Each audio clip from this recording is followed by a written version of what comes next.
Kaulalal Malak Yahweh, Wa Yahushai, Ba Hashem, Rachak, Wadash, and double honors to the elders of GMS Ruel. Blessings unto those men, and blessings and salutations to the Akim out there in truth, pushing his word in all sincerity and in honesty. With that being said, Shalom Israel Barakatah. Today's lesson, the many Native American tribes. Now, I went on to ask a question on Google on how many Native American Indian tribes are there? And the reply was, there are 574 federally recognized Native American tribes in the United States, according to the U.S. government and the Bureau of Indian Affairs. This number includes tribes located in Alaska, which is the 49th state, where 228 are recognized, and 346 in the contiguous United States. Contiguous United States is in reference to the 48 adjoining states and the District of Columbia, excluding Alaska and Hawaii, which are not physically connected to them. But this area is also known as the mainland or lower 48. Now, to know about these so-called Native American Indian tribes, let's begin in the scripture of Genesis 29 and 24. And here we have that scripture of Genesis 29 and 24. And Laban gave unto his daughter Leah Silpah, his maid, for an handmaid. Right, Laban gave his daughter Leah Silpah as a personal maid or female servant. And this occurred after Laban tricked Jacob into marrying Leah, his first eldest daughter, by hiding her under a veil. Genesis 30 and verse 9. When Leah saw that she had left bearing, she took Silpah, her maid, and gave her Jacob to wife. So when Leah could no longer bear any more children unto Jacob, Leah took her maid Silpah and gave her unto Jacob to wife. And here we have Genesis 30 and verse 10. And Silpah, Leah's maid, bare Jacob a son. Right, Silpah gave Jacob a son named Gad. Genesis 30 and verse 11. And Leah said, a troop cometh, and she called his name Gad. So Gad became the seventh son of Jacob, born to Silpah, the handmaiden of Jacob's wife Leah. You see? Let's go over to another corresponding puzzle piece in Genesis 35 and 26, which says the following. And here we have Genesis 35 and 26. And the sons of Silpah, Leah's handmaid, Gad and Asher. These are the sons of Jacob, which were born to him in Padanaram. Right. Gad and Asher are both from the northern kingdom of Israel. And they both come from Leah's handmaid Silpah. Gad are the so-called North American Indians, and Asher are the so-called Colombians to Uruguay. And that word Padanaram, that's a fertile, flat region in the upper Mesopotamian area that's located in what is now modern-day Syria. Now, when it comes to the tribe of Gad, James Adair linked the Native Americans to the 10 lost tribes of Israel, right? And he's correct, which he argued in his 1775 book, The History of the American Indians. He supported this theory by pointing out what he saw as similarities in religious customs, language, and societal structure between Native American tribes and ancient Israelites. And there you have it. And that's true because the Bible itself also gives clues that the so-called Native American Indian tribes are Israelites. Now, James Adair linked the so-called Native American tribes with the ancient Israelites because he lived among them throughout the course of 40 years.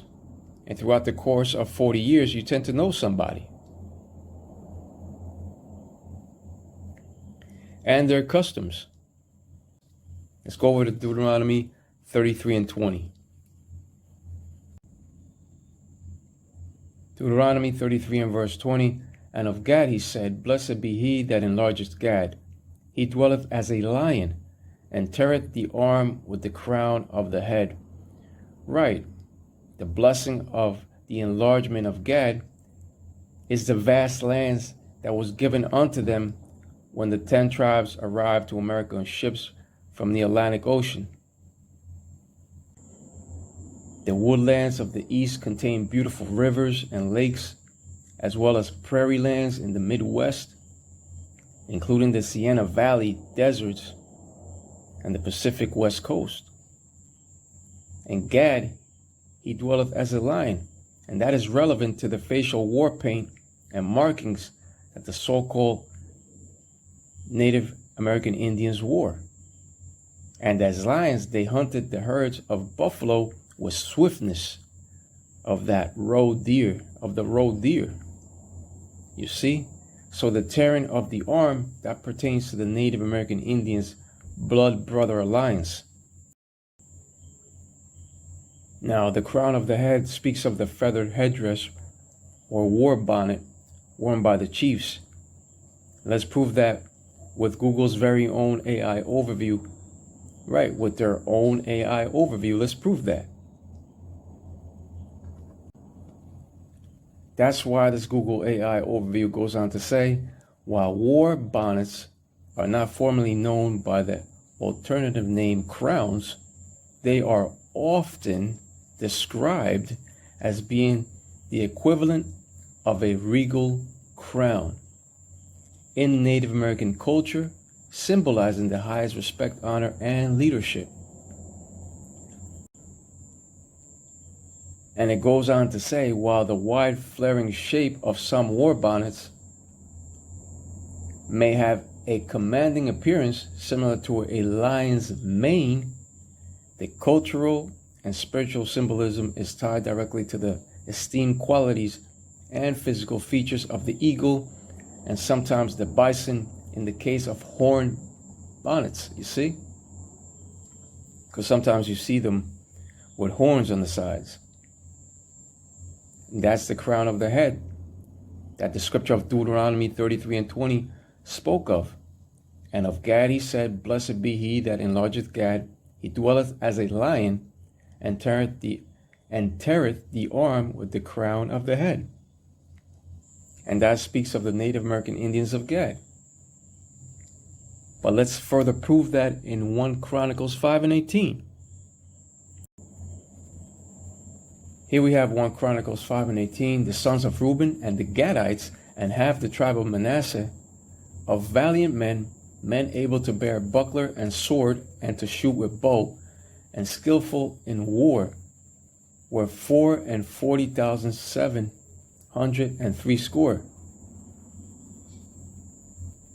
that went out to the war.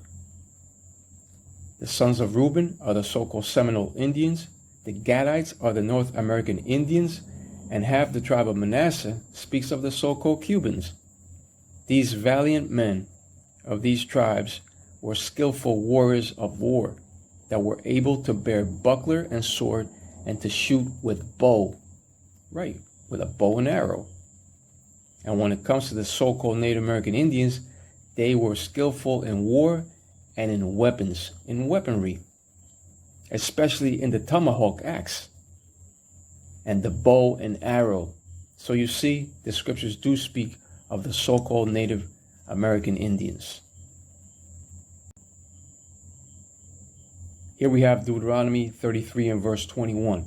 And he provided the first part for himself, because there in a portion of the lawgiver was he seated, and he came with the heads of the people.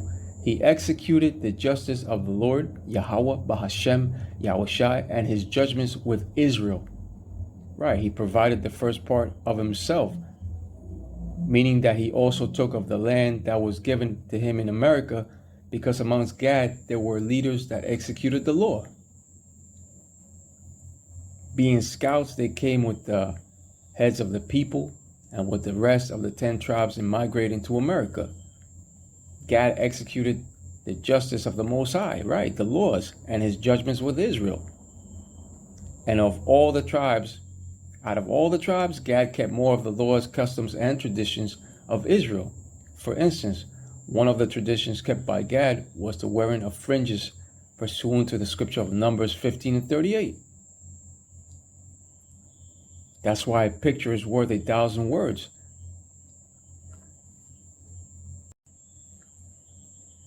That's why a picture is worth 1,000 words according to this image.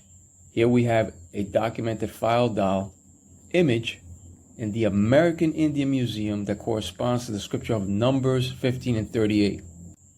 Let's begin in Numbers 15 and 37.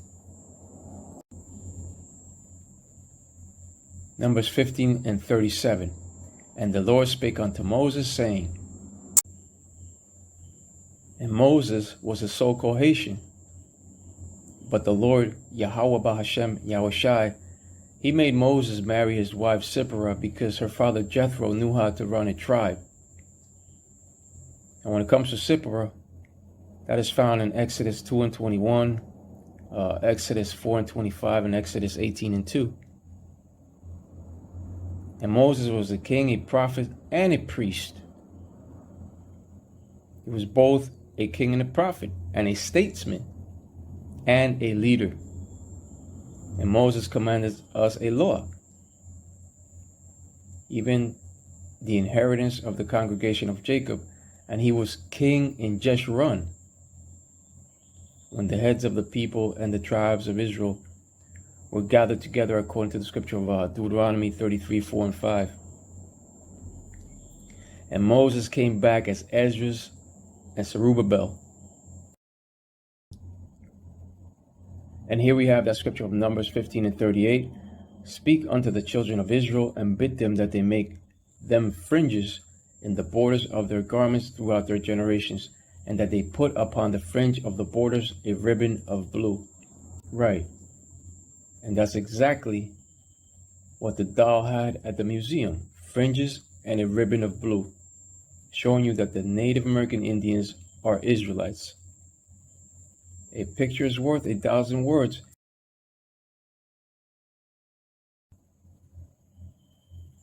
Numbers 15 and 39.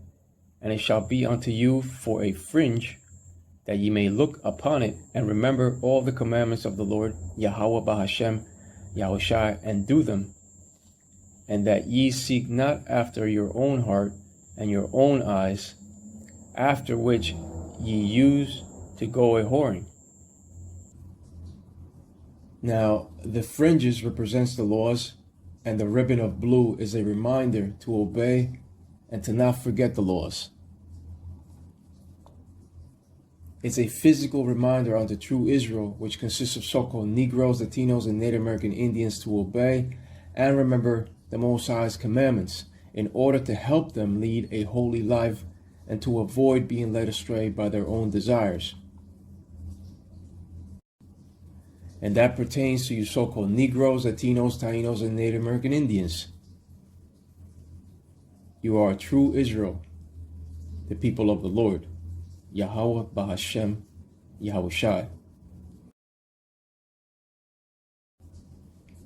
Numbers 15 and 40. That ye may remember and do all my commandments and be holy unto your power. And when it comes to this wicked kingdom, the laws cannot be kept 100%. That's why we always say to the best of your ability. But we rehearse the righteous acts according to the scripture of Judges 5 and 11. But with that being said, let's continue with the North American Indians by going over to the scripture of 1 Kings 8 and 1, because King Solomon assembled chiefs over the tribes. Let's go over to that scripture. 1 Kings 8 and 1. Then Solomon assembled the elders of Israel and all the heads of the tribes, the chief of the fathers of the children of Israel, unto King Solomon in Jerusalem. And Jerusalem is a people before a place. It's first a people before a place. Unto King Solomon in Jerusalem, that they might bring up the ark of the covenant of the Lord out of the city of David, which is Zion, right? Zion means monument and represents Israel. Then Solomon assembled the elders of Israel and all the heads of the tribes, chiefs of the fathers of the children of Israel. Right, Solomon assembled the chiefs over the tribes according to the scripture of 1 Kings 8:1. The so-called Native American Indians are known to have chiefs in their tribes, do they not? That's another clue. And did they not name the Kansas City Chiefs after them? 1 Kings 8:2, and all the men of Israel assembled themselves unto King Solomon at the feast in the month Ethanim, which is the 7th month. And months are determined by the moon. A lunar calendar is a calendar based on the monthly cycles of the moon's phases. Months are determined by the moon. Judges 20 and verse 38, now there was an appointed sign between the men of Israel and the liars in wait, that they should make a great flame with smoke rise up out of the city. Right, that they should make a great flame with smoke rise up out of the city. And this scripture of Judges 20 and 38 is speaking of those smoke signals that the so-called Native American Indians utilized. The smoke signal is one of the oldest forms of long-distance communication, and it's a form of visual communication used over long distances. And in general, smoke signals are used to transmit news, to signal danger, or to gather people to a common area.